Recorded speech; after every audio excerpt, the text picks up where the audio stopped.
welcome back to the world of Attic Nights. Enim. For putent, they think, vexassi, is a word which is leve, light or trivial, and of a tenuous and small inconvenience, not congruent to such an atrocity as when men suddenly are raptide, grabbed by a monstrous monster, by a huge monster maybe, and are laniati sent, and are butchered. 3. Likewise, another of this type they reprehend, or they dislike. What have we got? Who either, Nescius, doesn't know harsh Eurysthetus, who is a king, or the altars Busiridus, which are unpraised.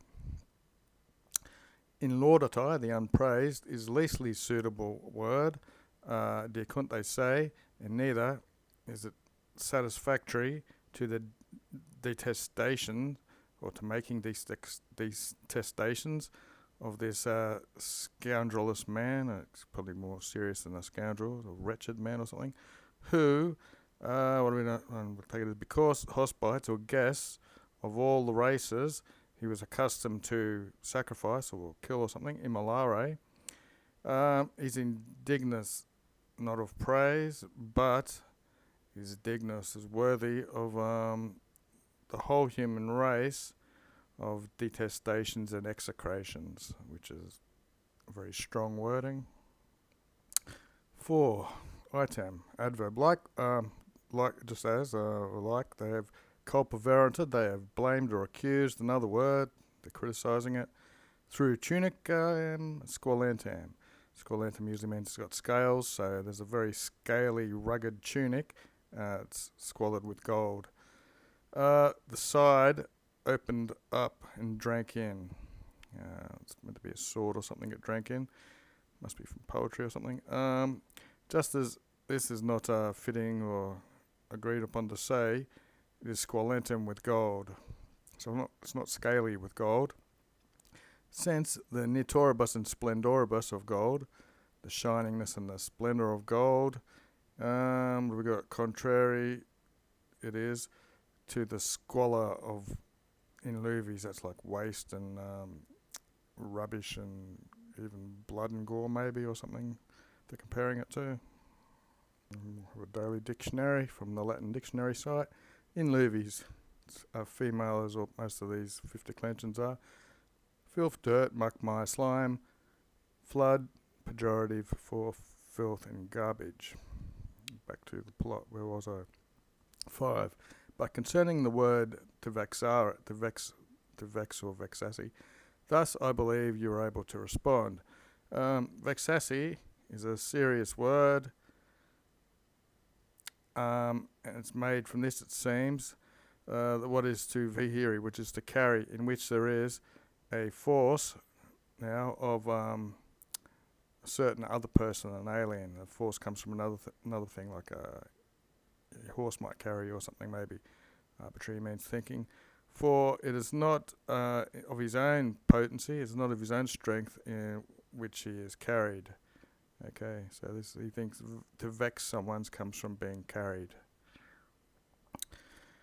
However, to vexare, from which this declines or is inclined from, which it comes from, is a force with force and emotion, far from doubt, is more vasty or more stronger. Vexare is in force and motion. For he who is rhapsody is snatched and furtawed, carried away, and he goes here and there, huck and illick, and he's distragged, so he's dragged around. He properly is said to be vexaride, because he's grabbed. That's where this vex comes from. Just as sicutai, it's an alternate form of sicut, which is sick, which means thus, and ut. As to taxare, this is more stronger, precious, and more frequently done than to touch. So tengo, the tengere means the touch, but if you taxare, this is more stronger, more pressing, and frequent. From where far from doubt, procul dubio, this is derived, it's inclined or declined from. Iactare, is much by much, multo is an adverb. More fusius, more spread out, and largius, and than to iacare. Iacare is to lie down. Iactare is more spread out. From where this verb is traductum. Oh gee, I'll scroll a bit. This is a long sentence. Antiquasare, bit of shaking.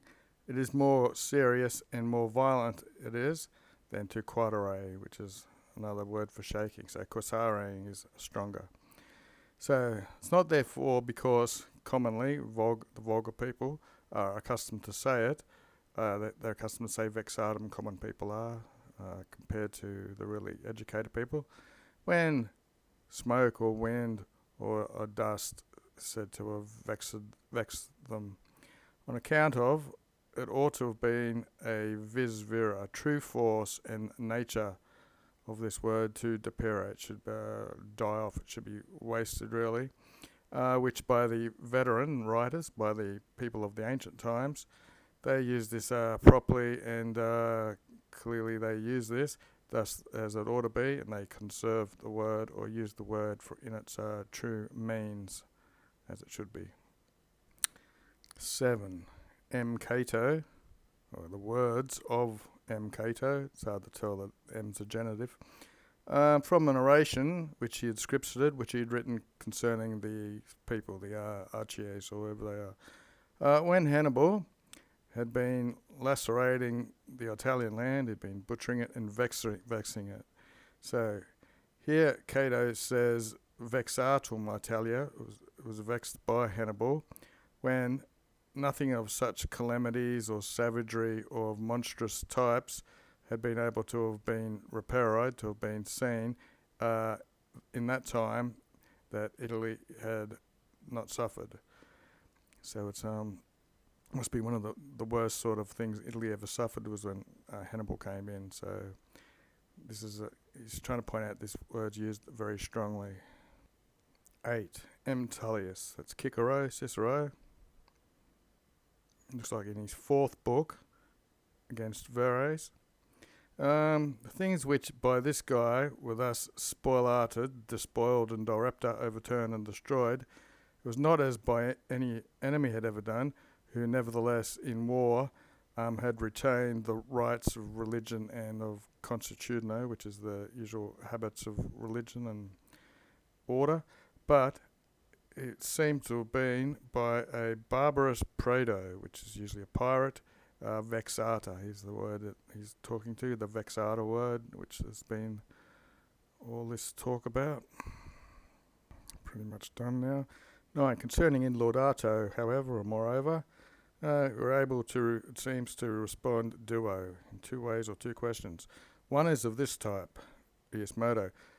No one, anyone is, so afflicted in their moribus's and their character, who does not do or say numque alia. That's just one, just for saying something. He's using 2 words to say something. So there's not anyone with such bad morals that they should do and say something that is not able to be lauded. From here, this one very ancient verse, in turn, is a proverb which is celebrated or remembered, and that'll be tomorrow.